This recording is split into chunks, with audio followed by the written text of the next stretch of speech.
All right, so if you could look really quickly on our Moodle site, just a couple of things I want to show you really fast. So if you can open up our Moodle site and go to session 10. That is tonight. So under session 10, under course materials, you will actually have this thing right here that says Murals F16. If you could click on that to open that up for me, that'd be great. I'm going to click on Do Mine. So the reason I'm pointing this out is that assignment 10.1, assignment that's going to be due next week, is a mural print. And what the assignment is, and again, it's a carryover assignment from the original digital one. They're saying to do this with one of your composites. I could care less what you do this image with. I would tend to think you would want to do an image that you want to be big. That's going to be my only criteria. I don't necessarily care whether you do this with one of your composites. If you do this with something else, Adam actually sent me a question. He's got an older file that he wanted to use. Did you only have the JPEG though, or did you have? No, I found the RAW and then. Okay, so anyway, he had a JPEG that he wanted to do this in, but he said, "Is that the best thing to do it with?" And I said, "No, absolutely not. If you can get a hold of the raw data and make a big file, it's just much better to do, right?" So at any rate, if you click on that thing to open it, the reason I say this is that that's going to be due for next week. We want to go through the process of how you do mural printing here. And I've got to say that it's one of the greatest asset resources that you've got here at Columbia College. So to go through the whole mural printing process, you've actually got to set up your file in a very specific way. We're going to actually go through this so you know exactly how to do it. Then you end up saving your image file to, there's a mural print folder. If you look at the bottom of your screen right now in your doc, you should have, I think there is a, there should be a folder icon at the bottom that is the, no, it's not in here. Anyway, this is where it is. This is the location of it, the server location of it. To get to a server location, if you are on the network here, you would simply go to your Finder, click on the Go menu, and come down to Connect to Server. And you can type in an address right there. The address that you would type in, see this 172.20.208.221? It's this address right here. It would be 208.214. That would be the one that you would actually put in. So I'll show you what that looks like on mine. If it lets my computer connect, it should let yours. So that was 218, right? And it says there's a problem. Yeah, it's not letting me connect because I don't have permission to do that. If you have any trouble finding out where you need to drop your image file once you've actually made the thing, simply ask the people at the digital lab at the, up at the desk. They'll show you where to put it. But anyway, so what you do is you set up your mural print in the proper way. We're going to go through that. You put it on this server right here, so that, because the digital lab prints this thing for you. Does that make sense? They will do a test strip for you first. If you want it done that way, I'll show you exactly how to go through that whole process. Then you get an opportunity to look at the test strip. If you like it, that's great. They will go ahead and do your print. If you don't like it and you want to adjust your file, you can readjust your file and you can get a second test strip done. You can keep doing this whole process until you're happy with it, and then they will actually print out your print. Does that make sense? Okay. There are two sizes of murals that you can actually do here. There's maximum sizes. There's actually a third you can do. They have a printer upstairs that will print 63 inches wide. I'm not suggesting you start off that way. Let's start on a little bit smaller scale. So you need to write this down right now somewhere, because I'm going to show you, because they don't talk about it in here. They only say that they have two printers. They've got one printer that will actually do 24 inches wide.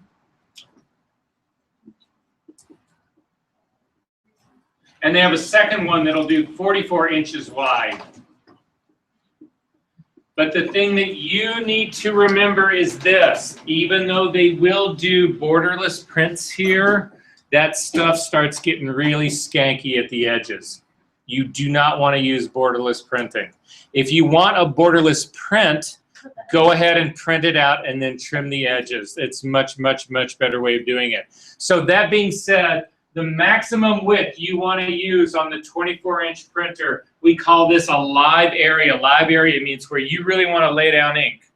That live area should be 23 inches max.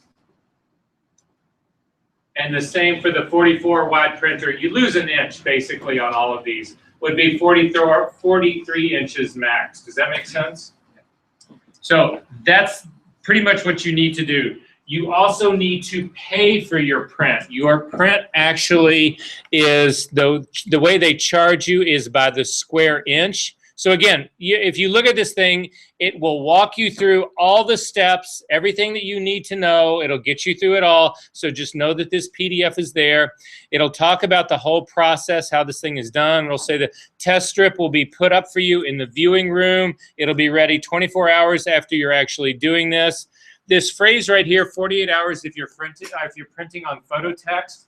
Photo text is actually substrate that's got an adhesive back on the back of it. So you can peel it off and literally stick it on the wall, and it works sort of like wallpaper. The thing about photo text that's pretty amazing though is you can peel it off the wall and stick it on some other wall as well.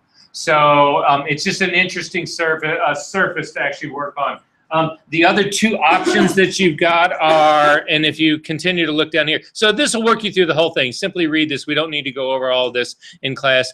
The pricing stuff is this stuff right down here. So what the pricing on all of this is, the things that matter to you guys, is that the mural prints will be charged by the square inch, and this is what they charge per square inch. The test strips, there's one included with your initial print. Therefore, an additional test strip is $3 each. And then what you'll end up printing on is either Epson Luster, matte, you can do a transparency film, or photo text. Those are the 4 options that you've actually got. Does that make sense? Are there any questions about the paper surface? So in this, if you look and see what the pricing chart is, if you bring your own paper, they'll charge you 2 cents per square inch. If you're doing either the 24-inch printer or the 44 in either luster, matte, or transparency, it's 3 cents per square inch. And then finally, if you want to use that photo text, the photo text is a 42-inch wide max on this. It's 4 cents per square inch. Does that make sense? So to figure out square inches, what your print's actually going to cost, let's say, for instance, that you did a 20 by 24, just as an example. How would you figure out the square inches of this? You would, yeah, multiply 20 times 24, right? So that basically equals 480 square inches, right?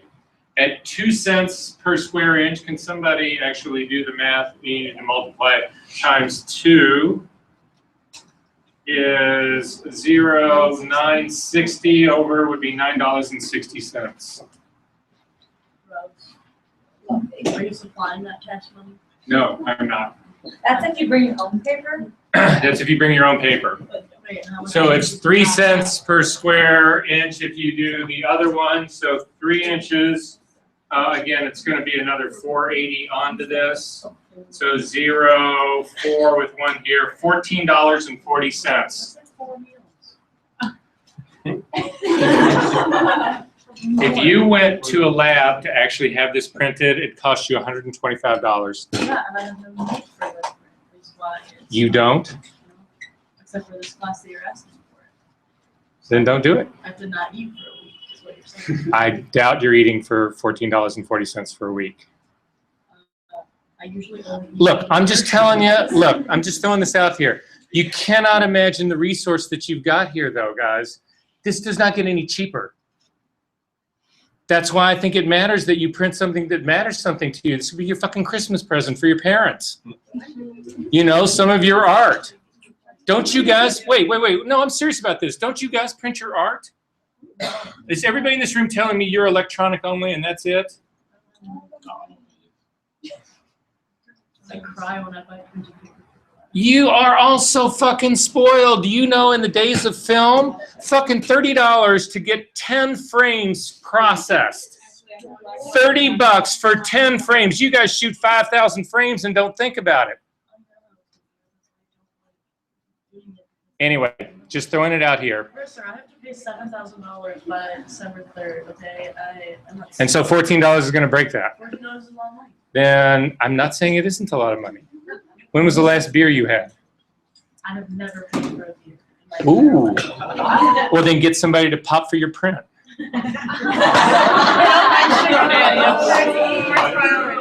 Anyway, let's not keep talking about this. We got to keep going on. All right, so at any rate, this is an incredible resource. You should take advantage of this. You won't find it any cheaper when you leave. Well, actually, when you do leave, you're allowed to come back, and for more money, you can actually print it as an alum.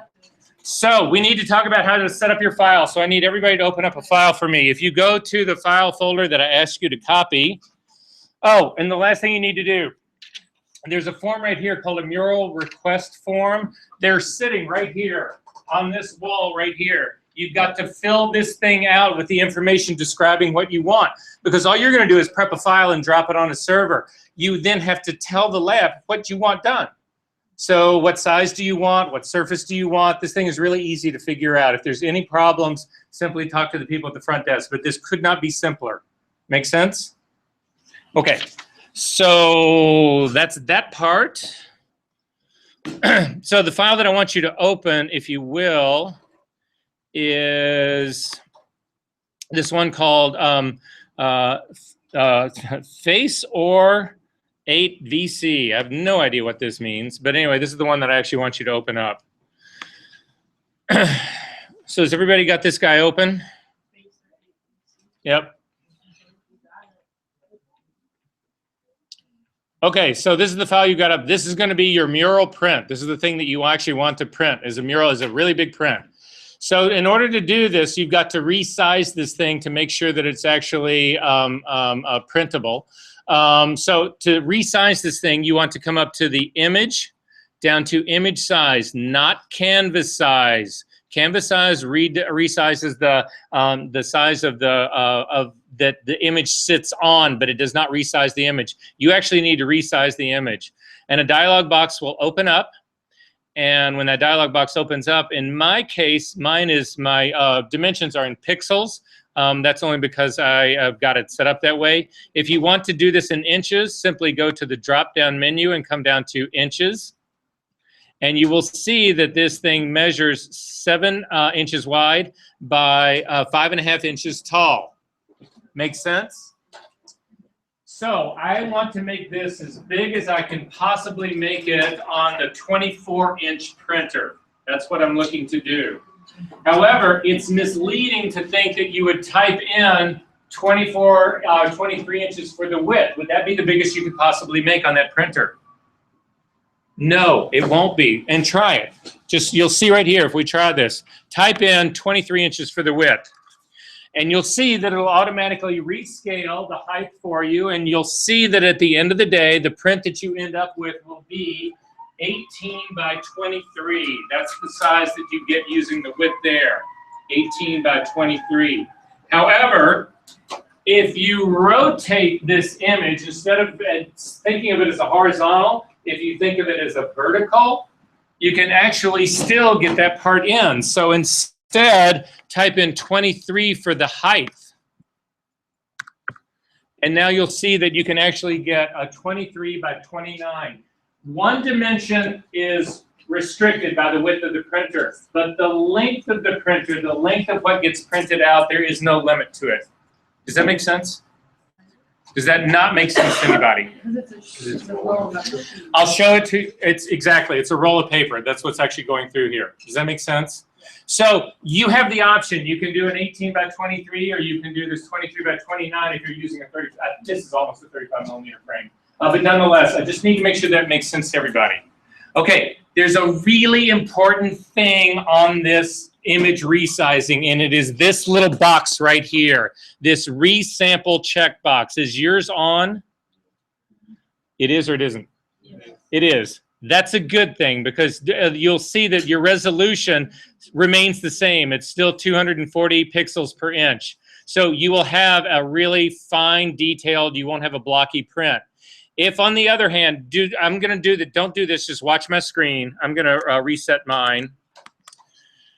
If you leave this unchecked, Now watch what happens. Right now I've got a resolution of 240 pixels, and when I changed it to that 27 by 30, I mean a 23 by 30, it still stayed at 240 pixels per inch. But if this box is unchecked, and then you change this now, again, I'm going to change the height to 23, you get the exact same pixel, you get the same dimensions of your print, but instead of it having printed at a resolution of 240 pixels per inch, you are printing it at 57 pixels per inch. You can see that pixel. With your naked eye, looking at that print, you will spot that little square at this resolution. Does that make sense? Who does this not make sense to? So if you do not check this, you are going to go print this thing out, and it's going to come out with these big chunky blocks of pixels on it, and your print's going to look awful. And you're going to spend the money to do that. Are there questions about this? Are we good? So again, when you go to resize this, the thing that you want to make sure is on is that this resample part is on, but it's got to be on before you change these dimensions, because I just clicked it on after the fact and it did not change my resolution. So again, I'm going to reset this image one more time. Image size. So again, make sure the resample box is checked. Change your dimensions to inches. I'm going to change my height to 23. It changes my width to, and simply say, okay, you'll see your image gets a whole lot bigger.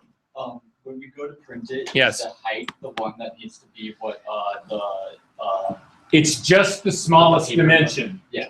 That's the only thing that matters, whether it's width or height. The other thing, guys, you could do, if I'm going to undo mine so that doesn't happen. The other thing you could do is you could simply rotate this image.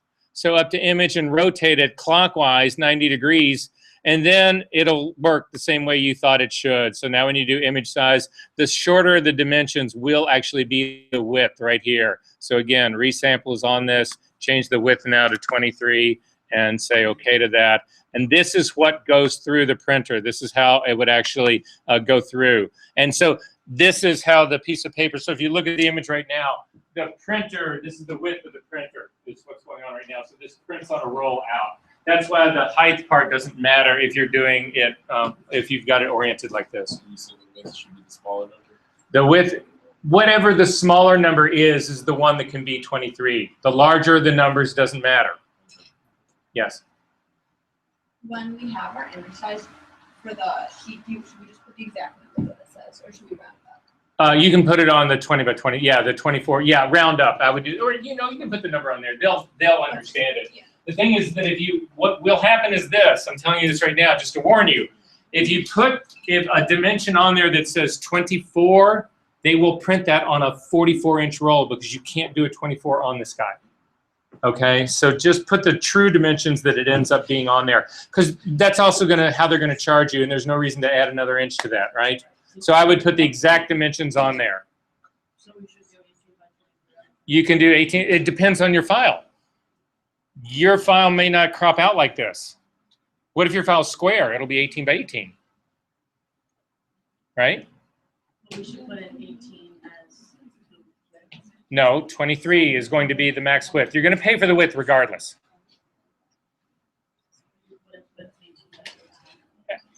If you want to do an 18 by 18, again, you can do that, but they're still going to print it out on a piece of paper that's 24 inches wide. Yeah.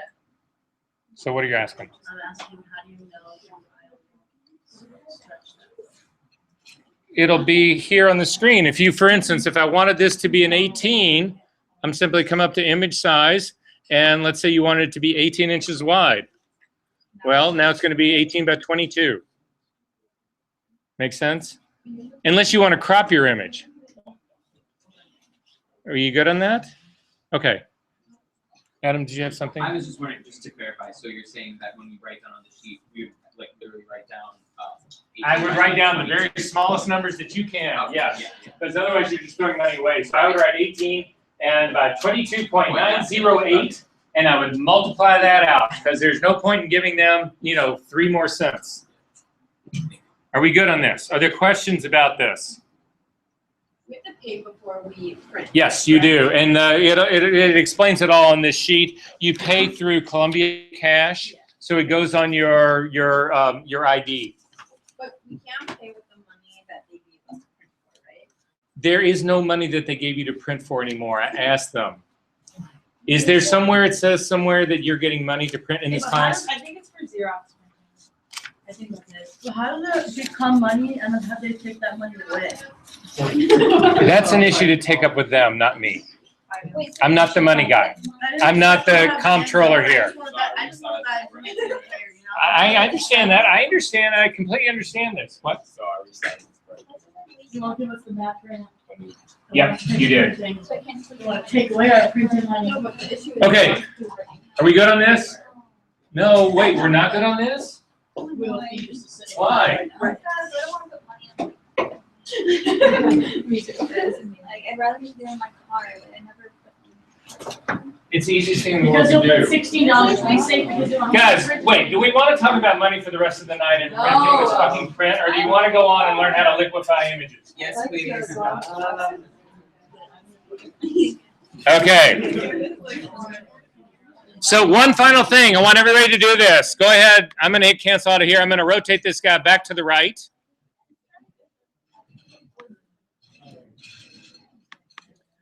So one final thing I want to do here, only because it came up tonight and because I'm feeling especially sensitive to Alexi because she's been so good tonight. That's sarcasm. All depends. Can I buy you beer? Okay, it's this. So you've got this image up like this, just like this, right? I want you to go into our Moodle site really quickly. I want you to go ahead and open that Mural Printing PDF. And I want you to simply copy this whole thing that says image prep. Just copy this paragraph right here. Command C will copy that. Go back into Photoshop. Are we good? Back into Photoshop. I've got some text on my clipboard. I'm going to grab the text tool. It's this guy right here, the horizontal text tool. And I'm going to come up to the very top corner of this image, and I'm going to click and drag out. This is a text box, and I'm going to go all the way down to the bottom of my image. Can you see what my marching ants looks like? So again, I clicked in the very top. I'm dragging all the way down like this, all the way over and all the way down. Are we good? Did that work for everybody? Okay. So that's got this whole part down right there. Then if you'll look up at your options bar right here, you will actually see that you've got options. This is where you would pick the font that you wanted to use, whether I've got a Helvetica New. I don't care what font you have in here. That part doesn't matter. You will also see that there's a font size here. I don't really care what that is either. What I do care about is this color right here. This is actually the color of the text that you're going to use. I want you to click on that, and a color picker will come up. And I want you to type in, I want you to make it just a white. So for the red value, type in 255. Hit the tab key for the green value, 255, and for the blue value, 255 as well. That actually gives you a pure white. That's all I want there. And then finally, you'll see that there's also, these are justification boxes right next to that font color. So if you click on the one to the left, the text will be aligned to the left, just like we just copied it. If you click on the middle, it'll actually be centered. And then finally, if you click on the right, it'll be justified to the right. So go ahead and click to the left side so that it is justified to the left. And then simply do edit, paste, or Command V to actually paste the text. And it actually put the text out over your image like this. Now, did this work for everybody?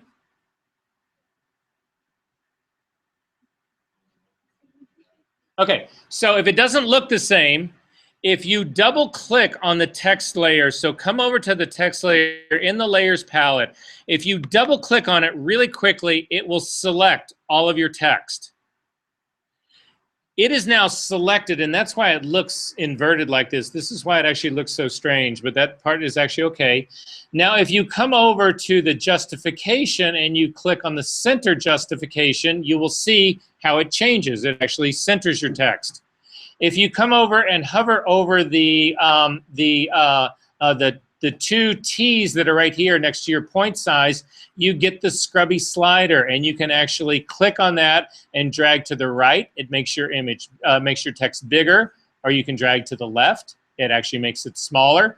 I'm going to leave mine actually really big, like this. And then finally, if you click on your drop-down menu here, you will get all the fonts that exist in Photoshop, and these are also by preview. So as you hover over a font, it actually changes. So I'm going to actually change mine to an avant-garde bold. So this is now the text that I've actually got on this image. And to get out of this, to go ahead and commit your changes to this text, I'm simply going to click on the smart object underneath. And you will actually see now you've got this giant text on top of this girl.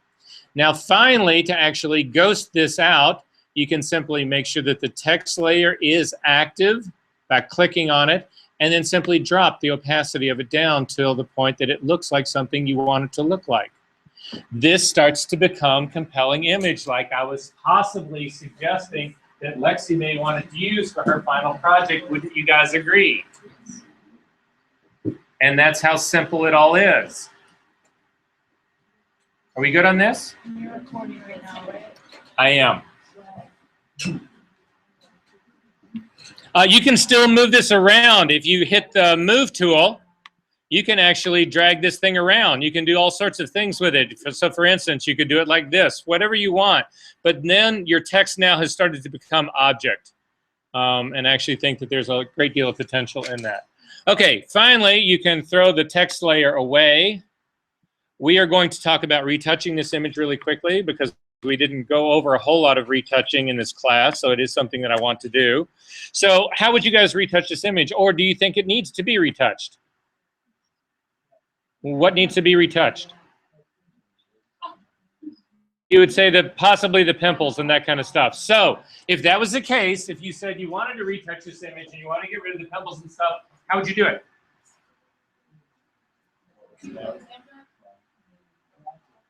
I heard some clone stamp. Doc, what are you going to say? Spot healing tool is a possibility. Anybody else? So, okay, let's try the spot healing tool, right? So I'm going to grab the spot healing tool. I'm going to come over. It is the 1, 2, 3, 4, 5, 6, 7th tool down. If you click and you use the flyout menu and you pick the spot healing brush tool, using this tool, Photoshop actually picks the source for you. But wait a minute. I'm coming over into my image. I can't use the spot healing tool. What's wrong?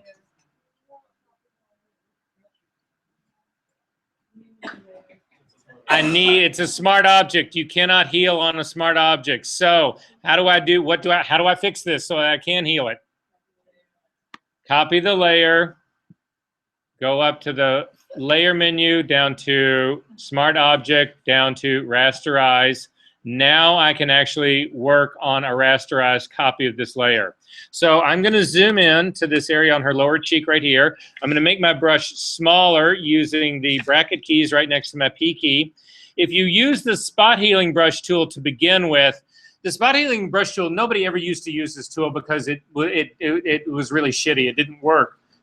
But now with this content aware option, again, up in the options menu, you want to check. You want to make sure in your drop-down menu that you have a relatively soft brush. And you can see in my drop-down menu, I've got 0% hardness. It's a relatively soft brush. But I've also got a blending mode of normal and this content aware box checked. You want to make sure this is the one that is checked.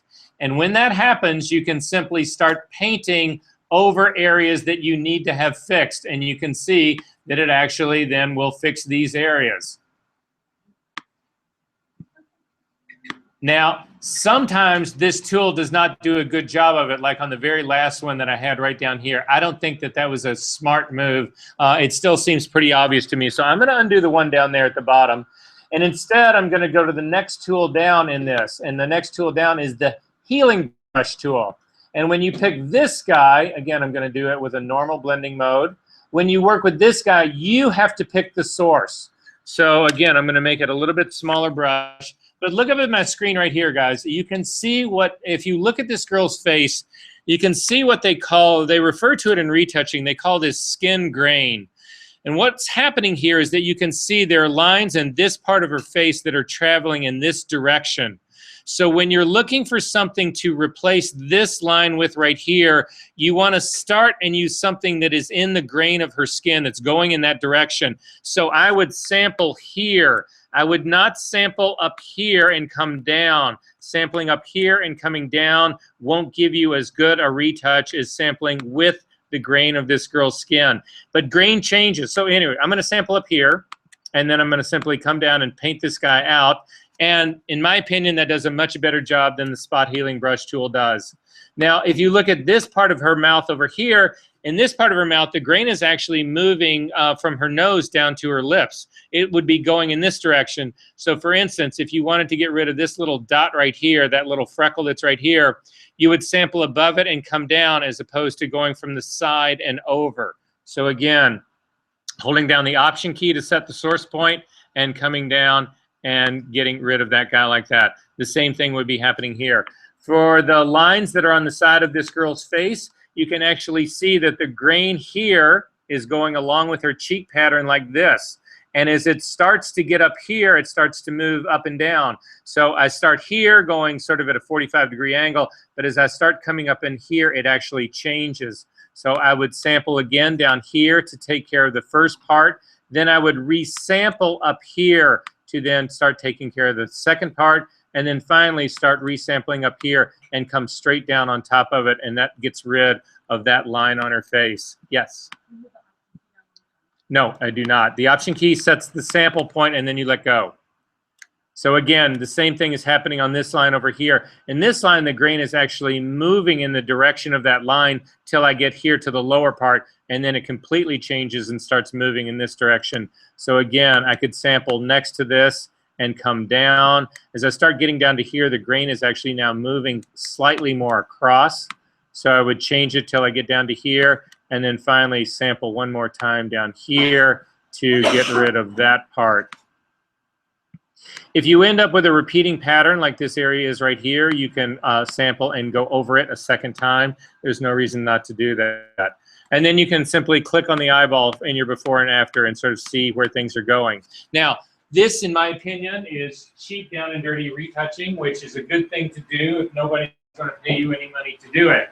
If you start getting into really super high-end retouching, you better take my class so I can tell you how to do it the way that the $20,000 a day people do it. But that's way beyond where we're at right now. That's a class in of itself. But again, this will get you by. And what this is especially good for is if you're doing stuff that's not beauty, like really tight beauty like this. But I mean, again, look at this. Can you spot the retouching in this? Of course you can. You can see that big old blob that we just took out. This girl's got pores all over her skin. She's got all these pores right here. But if you turn this on and off, look at this big old smooth spot right here, right in the middle of all those pores. Do you believe that? I don't. All right, are there questions about this? Okay. We can close this girl up. You do not need to save this. The next file that I want you to open up. Oh, I take that back. Oh, yeah, we'll come back to this file. So you can leave it open if you want to. If not, don't worry about it. But the next one I want you to open up is the Liquify JPEG.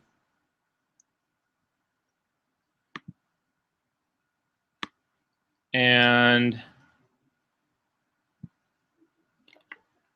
before we actually do anything on this liquefied JPEG, I want to, yeah, if you just double click it won't open in Photoshop, so you do want to open it in Photoshop. Before we actually do this,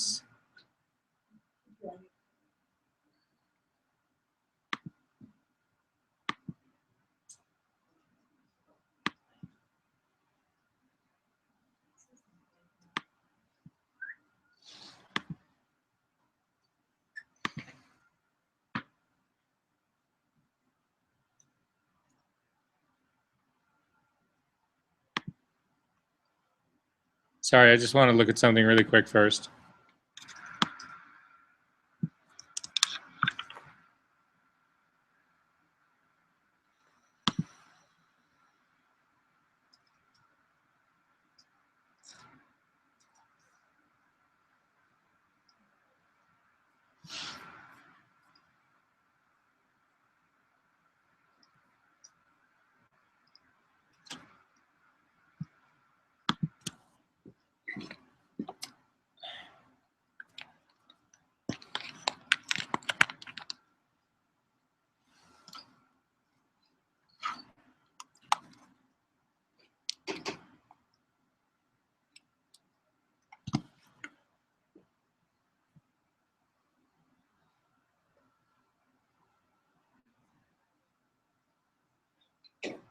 Sorry, almost there, guys. Stay with me.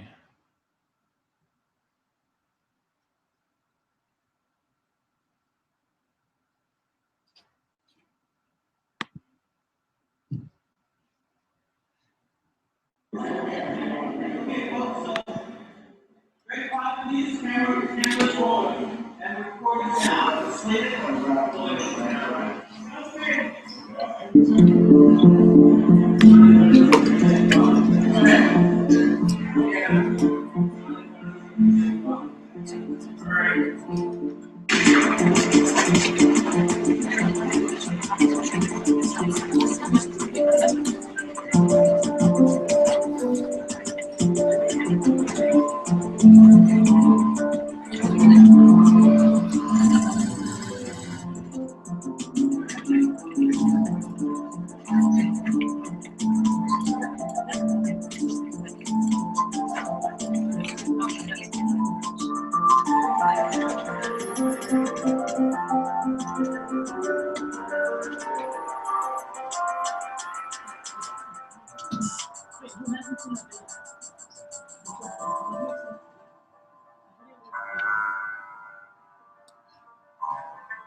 Hang on.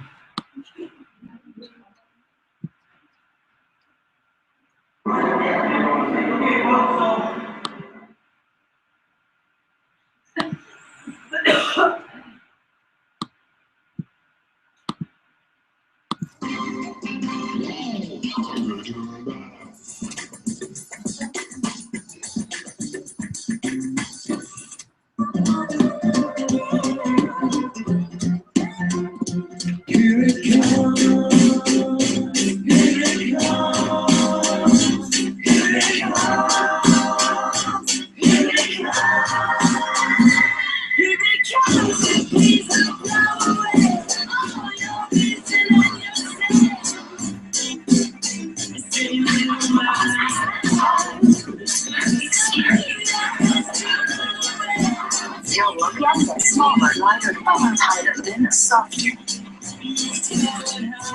It really works.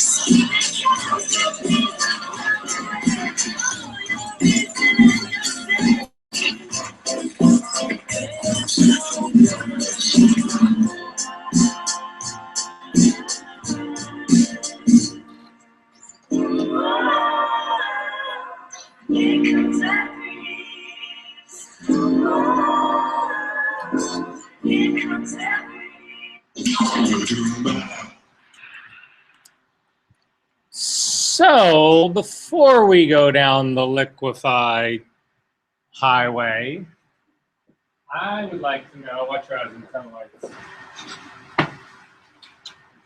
How you guys feel about reshaping bodies in Photoshop?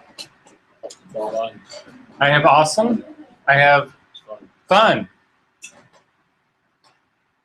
And nobody else has any opinion about this at all? I mean, I think it's really messed up in our society, but I think Why? I mean, I think that if you're doing something for an assignment, something like creating art in general, to be able to manipulate a body is an interesting thing to do, but like, you have an image and you want to manipulate the body, make something bigger, smaller, Okay. but like, in our society, maybe you don't think that.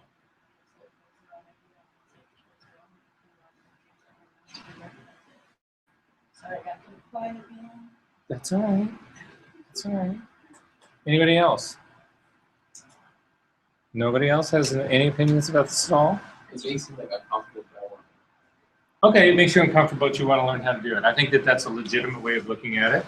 Again, I don't have any idea if anybody in this room has aspirations about becoming a retoucher. It's a lucrative career. That's something that you would certainly, I would suggest you keep in the back of your mind. Not that everybody's cut out for that kind of work, but again, I think that once that happens, if that is something you're going to consider, or again, if it's something you're doing in your own work, if you choose to do this in your own work, do you bear any responsibility then to who sees your work, and if they end up with some perverted sense of body image? Is that on you, or is that not on you, or is that matter as an artist? Is that, do you care?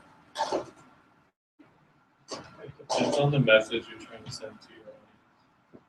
Can you be more specific? Like if you want them to understand what you're doing with body image, Mhm. if there's a reason for you changing it, then yeah, it's on you. But if you're just doing it just to do it, then like, it's kind of fucked up. Oh, all right. And the rest of you, nobody had, go ahead. Personally, I feel like it's always the photographer's responsibility, just because I feel like when you like enter into the relationship as the photographer and the subject, they're like trusting you with Right. like what you do with the image that you're taking of them. Uh-huh. And so like anytime you manipulate them, it's like whether you like it or not, you're sending them a message about like how you view them and like how you think others like should view them. Oh, I would absolutely agree with that, 1,000%. When I used to shoot pictures for Playboy, at the very end of every shoot that I would do, I would always take a roll of film, put it in the camera, and give it to my assistant and say, okay, all the lighting is done, the set's done, the girl's there, you shoot the pictures, you shoot a roll of film. And it's something they all wanted to do until they're actually handed the camera, and then all of a sudden they realize that it's not the girl's fantasy, it's your fantasy as a photographer, because you're the one saying, oh, stand up, bend over, put your head between your legs and lick. And that's not her image of what's erotic. It's yours, and you're revealing it to an entire crew full of people. And so in that sense, I think you're absolutely right that the decisions that you choose to make about this reveal a huge amount about you as an artist, as a photographer, as a retoucher, or whatever. I would absolutely agree with that. And there's a vulnerability in that. Wouldn't you also agree? Yeah. All right, so the only reason I bring this up is I am going to show you guys how to do this stuff, but I don't want it to appear, I don't want you to think that this goes without at least an acknowledgement that an enormous amount of damage has been done to, especially, in my opinion, young women through what Photoshop is allowed to actually have happen. But at any rate, so with that in mind, let's.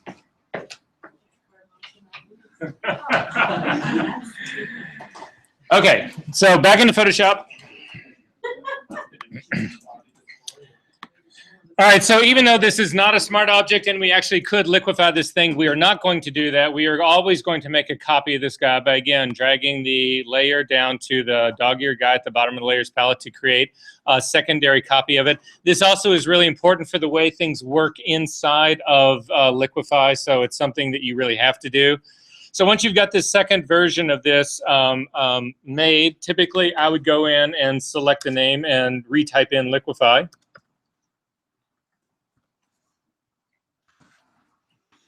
And then this didn't used to be possible before Photoshop, before the version of Photoshop, like about 1.5 years ago. You could not liquify a smart object, but you can now. So your next most important move is to turn this thing into a smart object.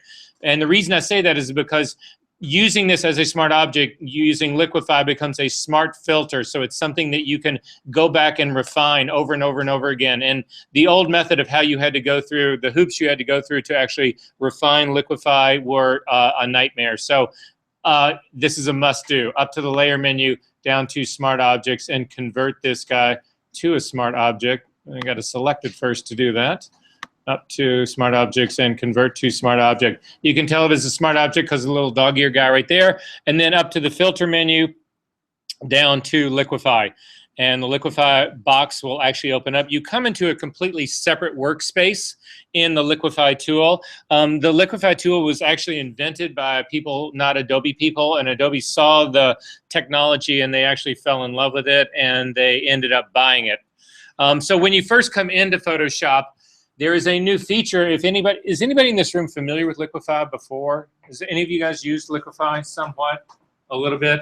Well, there's a new feature that has just come out in Photoshop, and it's this thing. It's called face recognition, face-aware Liquify. And by default, if there is a face that is recognizable, this is exactly where you go. It's this tool. If you look at the toolbar on the left-hand side, the face recognition tool is the one right down here at the bottom. Sometimes it will recognize faces, sometimes it doesn't. In this case, it does recognize faces, and you can see it's got these two little lines around it, and it picks the face-aware Liquify tool for you. However, this is not where I want to start. So if you've got this up here, I want you to close up the face Liquify. We'll look at it in just a second. So the next thing I want you to notice is that the whole layout of the Liquify tool palette, you've got tools that are on the left-hand side. You've then got properties on the right-hand side that actually control these tools. So we're going to go through these. We're not going to do a massive in-depth thing, but we are going to look at how the majority of the tools actually do work. So I want you to select the very top tool at the very top. This is actually called the Forward Warp tool. When you pick that tool and you come back over onto your screen, you will see that you are actually working on something that's similar to the pasteboard. You do have a magnifying glass at the bottom that you can use to zoom in on the image. If you hold down the Option key, you do the negative zoom out. The keyboard command shortcuts still work here inside this, the same ones that are in Photoshop.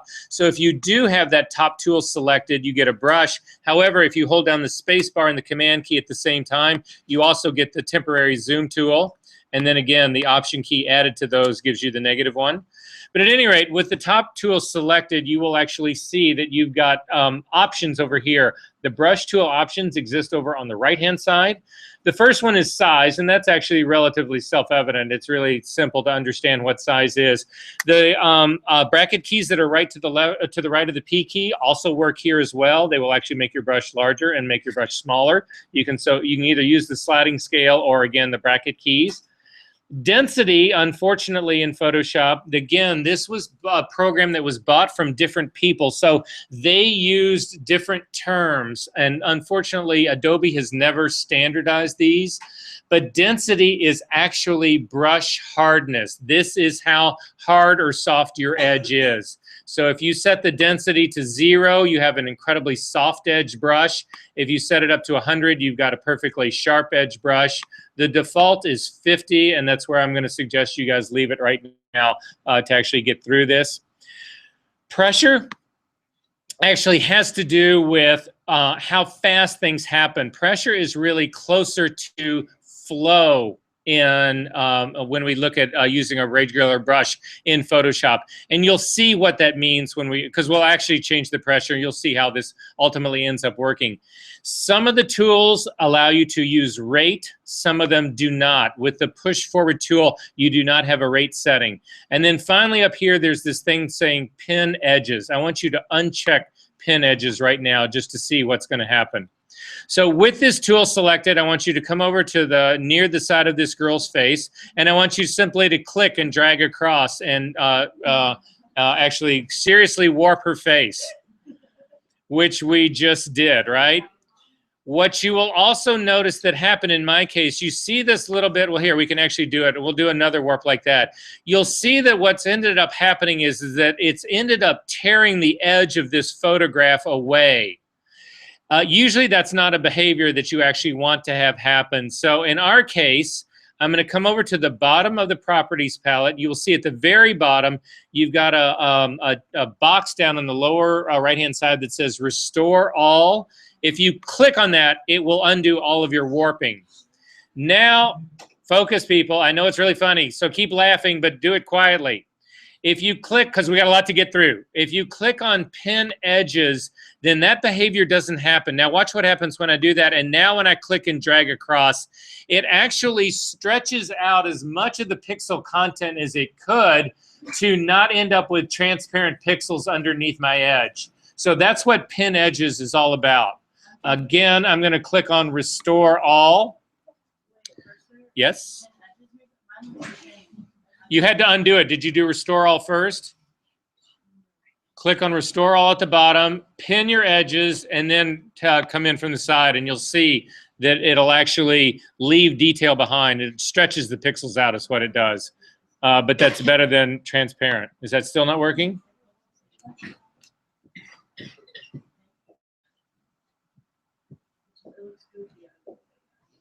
Oh yeah, well that part's good. Click on Restore All.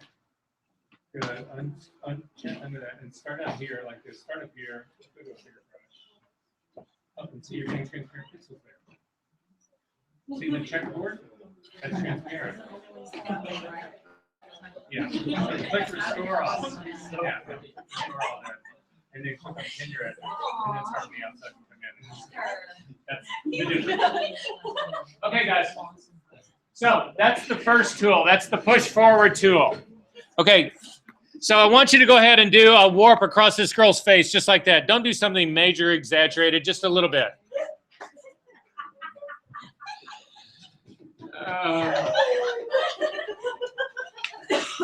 I've learned not to do night classes. I've just learned it's like. It's just Alex. Okay. Okay, focus, focus, focus, focus, guys. Focus, focus, focus. We got to get through this. Come on. You want me to get through this. So focus. Okay, so I need you to do a small distortion like this. The next tool down, focus people, the next tool down is the reconstruct brush. You'll notice that the minute you change brushes, that you change tools, your brush sizes change. The settings that you use for your brushes are specific to the tool, so that when you click on the restore brush tool, the reconstruct brush tool, which is what this next one down is, you'll see in my case it is a smaller brush. So I'm going to actually make mine a little bit bigger. You will also notice the density again is how hard your brush is or how soft it is. You also have pressure on this, but you also have rate on this now. You can see that you can change your rate. So I want you to leave your rate around 50. I've got a pressure of about 19. And I'm going to make a smaller brush. If you want to have the same brush settings that I do, I've got a 200 pixel brush, density of 50, a pressure of 19, and a rate of 50. If I come over to this area on her face now that has been distorted and I start to click and move my tool back and forth, you can see that it starts to undo the distortion, but it takes time to actually do it. And so I'm painting the correction back out. The Liquify that I did just got painted back out. Pick the push forward tool again up at the top and do your distortion again to actually push it in. Now if you actually, again, pick the restore tool, but crank your rate all the way up. Now when you come over and click on this, you'll see that it reconstructs it much, much, much faster. You don't have the reconstruct tool selected. Again, the push forward tool does not have a rate setting. We're working with the reconstruct tool and it does have a rate setting. Pressure also works on this as well because I'm trying to show you guys what pressure is. So again, I've picked the push forward tool to introduce my distortion again, but now go back to the reconstruct tool and crank your pressure all the way up. So I've got pressure up and rate up, and now come over here and you can see that the speed with which the reconstruction is done is incredibly fast. It's much, much, much faster.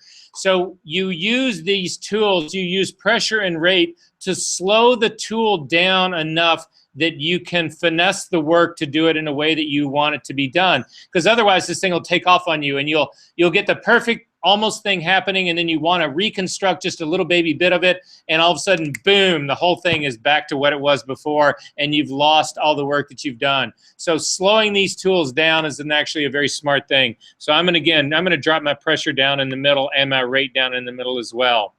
The next tool that we go down to, you're not going to see what it'll do until we actually do some damage. So pick the forward warp tool.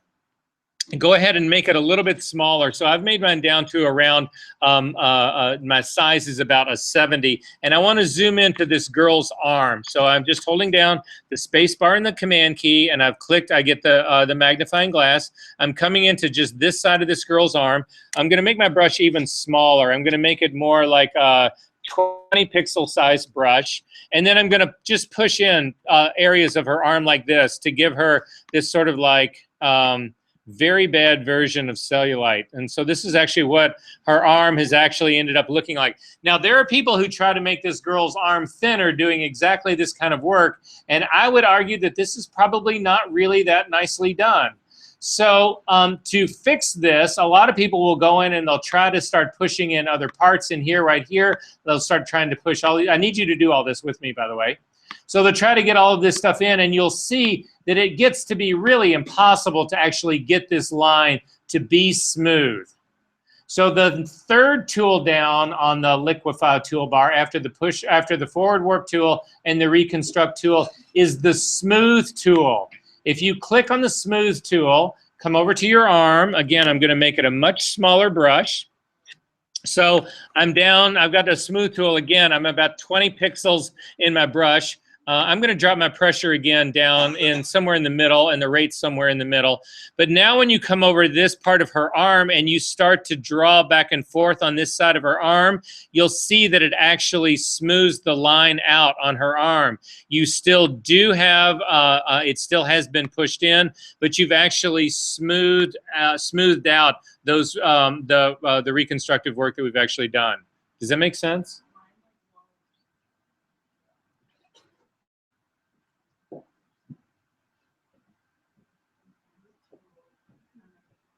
Yeah, but you need damage. This thing hasn't been damaged. So damage it first. Use the push forward warp tool. Make it smaller. Make it smaller. Click and drag. You gotta click and drag.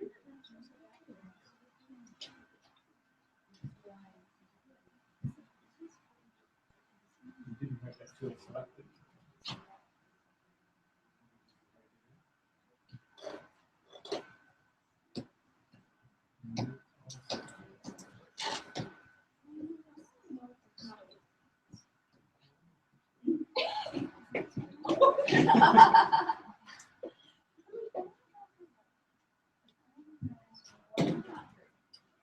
So now you got those guys. So to fix them, now select the third tool down and make it a little bit bigger. Yeah.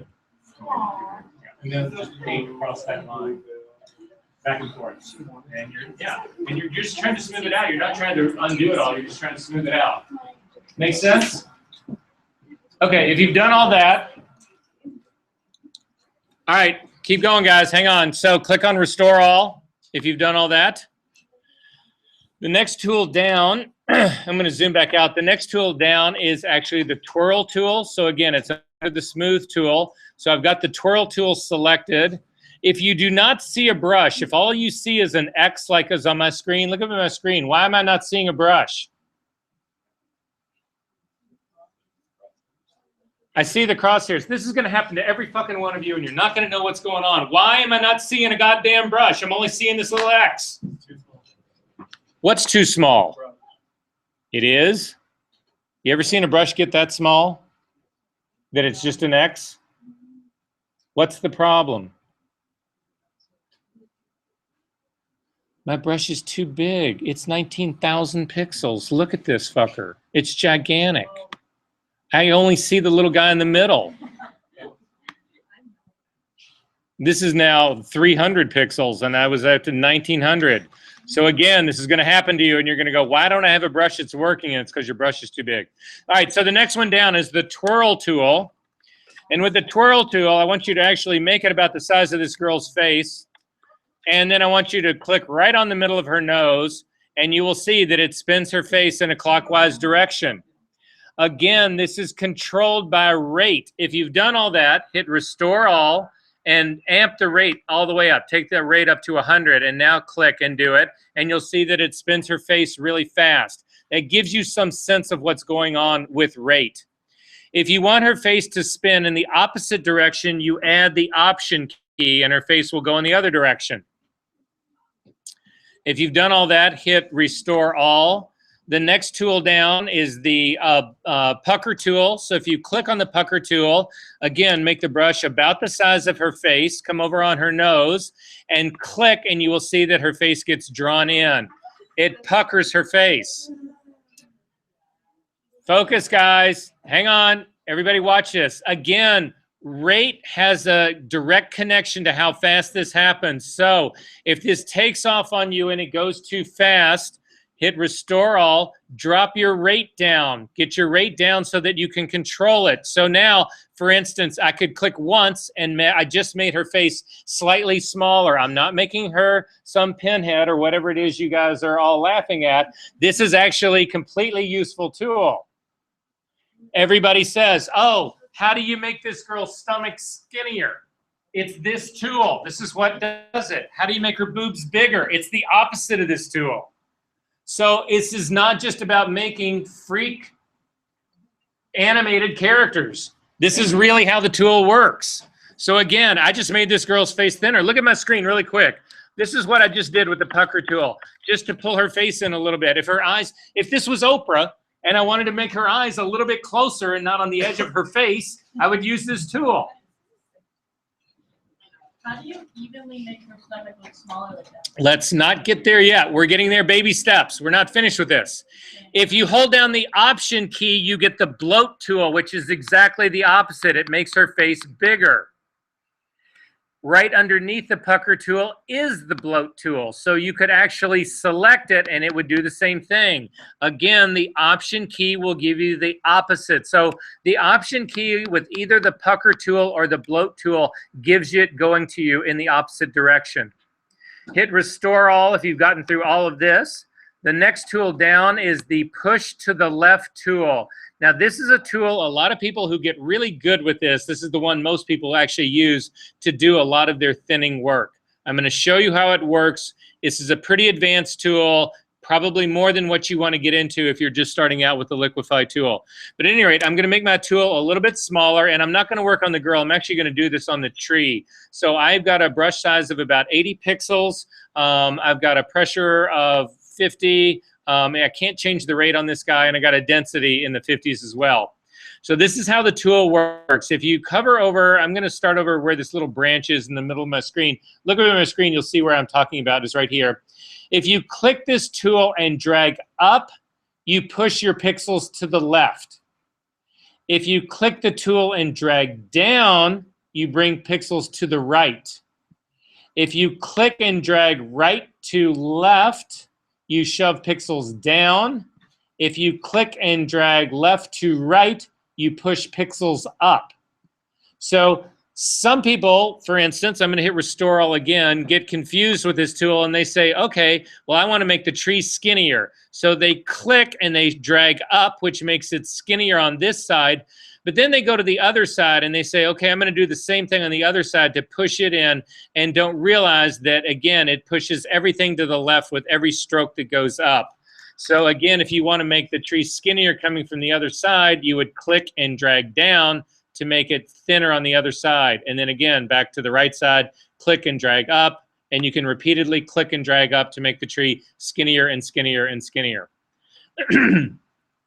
Hit Restore All.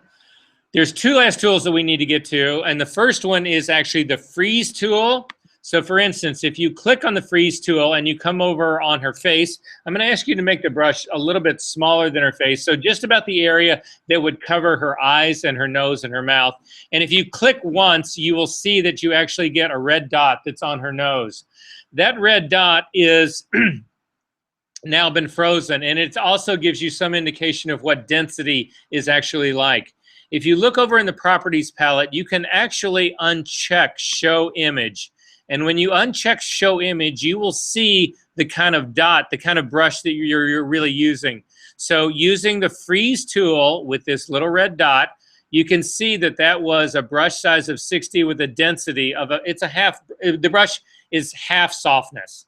If you click and drag your density all the way up and come over and click another area, you will see that you have a much harder edged brush. If you drag your density all the way down to 0, you will see, click again, you'll see that you have a much softer edge brush. If you click to turn to show the image back on again, what I want you to think about doing, I'm going to reset my density to about 50, is I'm simply going to paint an area that covers just part of her face with essentially a red mask. This red mask, if you do not see the red mask, it is because you do not have this thing right here, the checkbox again, over in your Properties palette down here that says Show Mask. You need to have that turned on. If you have it unchecked, you don't see it. If it is checked, you do see it. If for some reason you wanted to change the color of your mask, which would make sense if you were, for instance, had a blue mask and you were working on this blue background, you would want to change the color so that you could see it. You can actually use this drop-down menu to change your mask to any color. It won't change how the thing works. It just changes your ability to see it. But now with her face frozen like this, you can come up to the Push Forward tool like this. I'm going to make my Push Forward tool a little bit larger, and now push in on her face, and what you will see happens is the area that is frozen, you cannot affect. You can select all around it, but this area is protected. It is frozen. You cannot do anything to that area. The next tool that's down is the thaw tool. It's this guy right here. If you click on him, you will actually see, I'm going to make mine much smaller, that you can actually come in and thaw out an area. It will actually remove this freezing area right now. So I've just removed it from her forehead. And now when I click on the push forward tool again, I can actually drag down and paint this area, drag it in like this. But again, the area of the mask that I don't want to affect the area that's been frozen is unaffected. You can hit restore all. When you do that, it does not get rid of your mask. To get rid of your mask, you use the mask options over here in the properties palette. In the mask options, you would click on none, and that gets rid of your entire mask. Now, you could, again, go back to the mask tool, and you could say paint a big area like this, and then you could come to the thaw tool and paint out a small area like this, and that's how you could actually get this tool to work. However, if, for instance, you wanted to freeze everything in this image except the girl's face, you could select the freeze tool and you could try to paint the entire image except for her face. But a faster way of doing it would be to, again, come over to the mask options in the properties palette and click on mask all. That puts a mask over the entire image. Then you simply use the thaw tool to come in and thaw out only her face. It's just much faster. You also, if you really wanted to freeze just her face and nothing else, you can click on invert all and it will change your mask. So that's strictly different ways that you can use to freeze different parts of this image. Are we good with this? Okay, finally, down here, I'm gonna hit none, so I'm gonna thaw out my mask, and we're gonna talk about how to really use this tool well. So in the Liquify tool dialog box, the best thing in the world that you can do, the best thing is to use brushes as big as you can get them and to do as many small little moves as you can possibly do. So for instance, I'm going to try to make her arm look a little bit thinner. So I'm going to use the push forward tool. I'm actually going to make my brush considerably larger. So if you want to do the same thing I'm doing, I'm working with a brush of 150 pixels, a density of 50, and a pressure. I'm going to drop my pressure down to 50, close to 50 as well. So with that size brush, look at my screen to see where I'm actually starting from right here. I'm starting well outside this area that's away from this girl's arm. And I'm going to click and start to push in slightly. And I can see that because my brush density is so soft, I'm really affecting the trees more than her arm. So I'm going to hit Command Z to undo that. And I am going to make a little bit smaller brush now. So I'm down to a 100 pixel brush. And I'm going to overlap part of her arm. So again, look up at my screen to see what I'm talking about. So I've got, again, a little bit of an overlap in her arm. And I'm going to simply start pushing in very slightly. Again, I'm clicking and pushing, clicking and pushing, clicking and pushing, clicking and pushing, working my way up and down this girl's arm, doing all of this. And again, I'm going to come back up because this is the thing that keeps it sort of natural and a little bit smoother to actually do that. Now, to see the work that we've actually done here, there is no preview box in the Liquify tool. However, there is a way that you can cheat a preview, and it's the final thing over here in the Properties palette. If you look in the Properties palette over here near the bottom, right under Show Mask, there's this thing that says Show Backdrop. That is the original file that is sitting underneath the version of this file that we are liquifying. So this is the original layer. The thing that we're liquifying was the second layer smart object that we made. So if you click on Show Backdrop and then use your drop-down menus to pick all layers and then change the mode to in front and finally your opacity all the way up to 100%, then what ends up happening is it's going to show you your background layer on top of the one that you are liquifying. So now when you use this forward, this thing back on and off like we are doing right now, you essentially it gives you a preview. So you can see what it is we're doing. And we have clearly thinned this girl's arm out.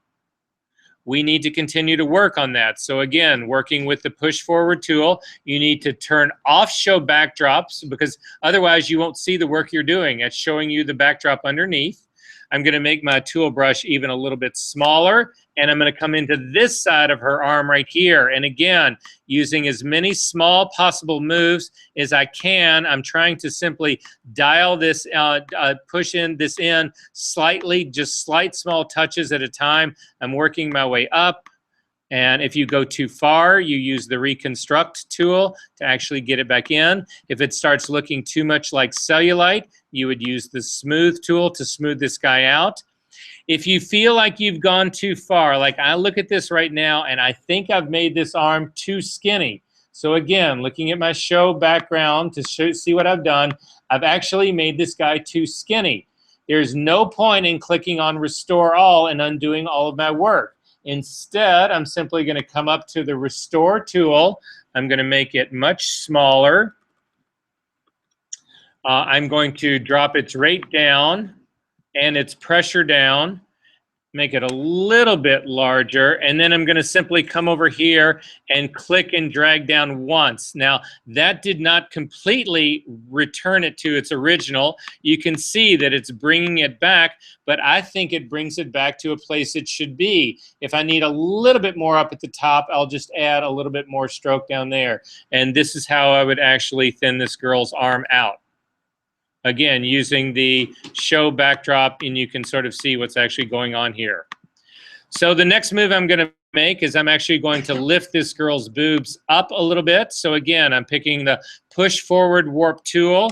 I'm going to make my image, brush much bigger. If you want your brush to be about the same size as mine, I've got 125 pixel, and I'm going to target this X right in the middle of her boob on the right, and I'm going to click and start to pull up, and I'm going to come over to the left and start to do the same thing, and again on the right and on the left right here.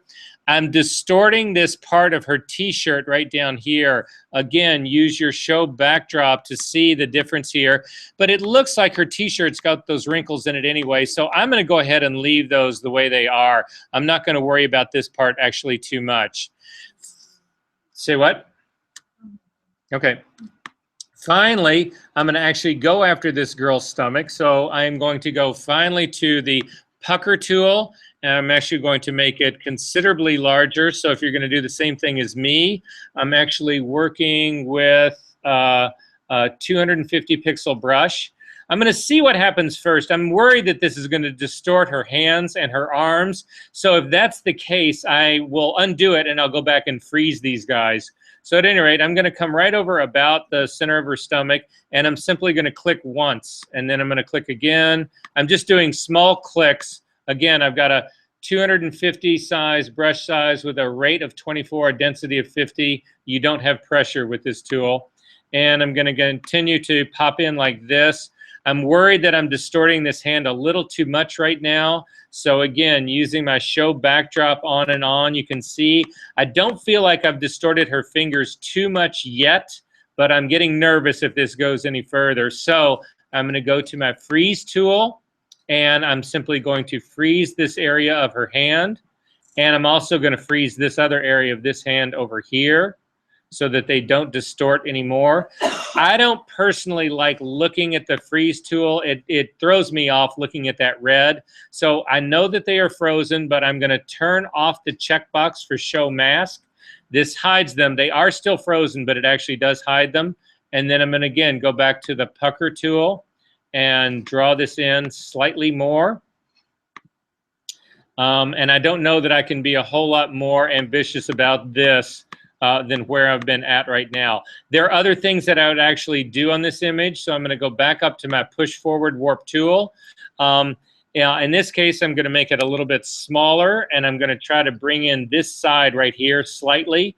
So again, clicking somewhat outside it, using repeated small taps, I'm actually going to push this part in just a little bit. I might also try to do the other thing on the other side over here, but that's actually making all of her arm wider. So I'm going to Command Z to undo that. I am then going to look at my mask and see what is actually frozen. I'm going to thaw everything out right now because, again, I'm going to push her whole arm and hand in. With it frozen like this, it'll keep her hand from actually moving. I don't want that to happen. So again, I'm going to click on None to get rid of those freeze marks on there. Then I'm going to use the Push Forward Warp tool again. I'm going to make it larger. So I'm up now about 150 pixels in my brush size, still a density of 50 and a pressure of about 45. And I'm simply going to try to bring this whole area in to make it, so I'm bringing her arm in with it. I'm going to bring in her elbow just a little bit so it doesn't look totally freaky. And again, we'll do a little bit more work on this other side over here, possibly a little bit more of a lift here. Bring in this arm just a little bit here. Again, very small little taps to bring this stuff in, a lot of small ones. So this is now my before and after, and you can actually see where this whole thing is beginning to go. Finally, if you're happy with all of this, you would actually then say, possibly I can do a little bit more on her tummy. So I'm going to go back to the pucker tool. I'm actually going to make it smaller so that I don't worry about it hitting her hands. I'm going to make sure that the density of this is actually pretty soft so that as I get closer to her hands, the effect of this brush tapers off. So this is a pretty soft edge brush. And then again, I'm going to come right in here into the middle. And I don't like what that just did. So I'm going to hit Command Z to actually undo that. Multiple levels of Command Z exist in the Liquify tool. So if you hold down Command Option Z, you can actually go back. You can completely step back to the very beginning. So finally, I feel like I've pushed this about as far as I can actually push this. And so I'm going to say OK to this. And you will see that this, again, was now made as a smart filter. So again, if you double click on the Liquify, you go right back into the Liquify tool dialog box with all of your Liquify work intact, and you can continue to refine this. So for instance, if you were worried about this area right here on the bottom that you felt like, oh my God, it pulled away that edge down here at the bottom, you can actually go in and grab your Reconstruct tool and come down here and start to rework on this to bring this area back so that it didn't get all pulled in. So the advantage of having a smart object is that all of the Liquify work that you've done is remembered. And so again, and you can say, okay, again, and now this actually part has changed, and this is now the difference that we've actually done to this girl. Now, you can continue to do this to the point that you can make this girl look rail thin. That's just, but. Are there questions about this? Are we good? No. If that's the case, we are done. Are there any questions about anything we've gone over tonight? The mural print is due next week, as is your your link to your InDesign project on issue. That's what's due, so that we can look at it. So that's all you guys are going to turn in next week is your mural print, which we will critique. So we will be meeting in room 905 first thing tomorrow, first thing next week, and then we'll come up and we will look at your PDFs. And then Group B in the critique group goes next week. All right, are we good? Has everybody dropped their homework? Let me show you what I've got. I'll show you what I've got really quickly. So look up at this screen. I messed mine up because I don't know if I use the raw files on my JPEG because I'm stupid. So I have them both in the same folder. Just, you know. Okay. I didn't want you to fail me because I didn't have JPEG. But if you didn't have JPEGs, what did you use to make your InDesign file?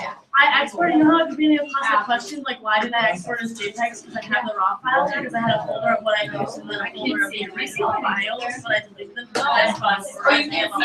think I mixed up the name of the folder, I just didn't realize that. Okay. So I wasn't sure if I had dragged those raw files. But it's just really originally into InDesign or not, so I put them both there so that you'd still be able to open the file. Okay, I'll look at it. If I have questions, we'll talk. I didn't know how to go back into InDesign and look if I had used the raw files. I'm like, and I have Got it. glasses, so that's Got good. it. I got it. Okay. So anyway, guys, this is what I've got. So I only turned in my JPEGs and my InDesign. That's all I need. Okay, because No, that's all I need. okay. I know. Just quit listening. And in a second, can you come check out my InDesign? Sorry. Yeah.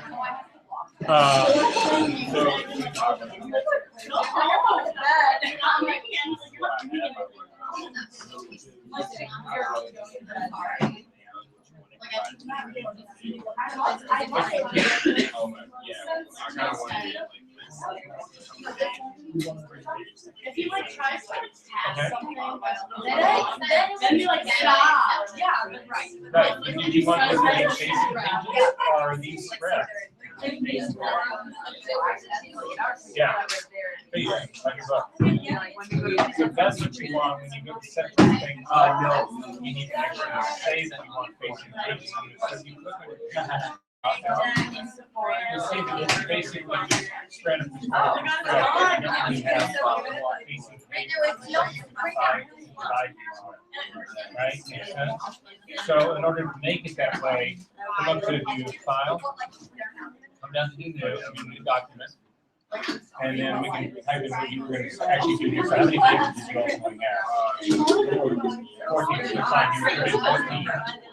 But and then you have to have that check mark, check like that, it's facing pages. And then we can go ahead and leave all the others as now. So go ahead and say okay with this. And what you'll see now is that you've got an opening page, and then you've got a spread of other pages. So it's page 1, 2, 3, 4, 5, 6, 7. That's what it is. So if you have a chance, so go ahead and turn this in anytime. You've got a chance to fix this though before you do anything. Right? Use the same images on the same text. Just do it on an image that's got facing pages. Yeah, so for the type of thing that we're telling once, like, hey, I didn't really know what to say. Let's go without that, what you could say, right? Oh, wait, I do have, wait. Yeah, no, you're fine. Well, I mean, I got to look at it, so drop that and I'll look at it and we'll go from there. But consider making it something, a flip book that you can actually put up on issue so that it works that way.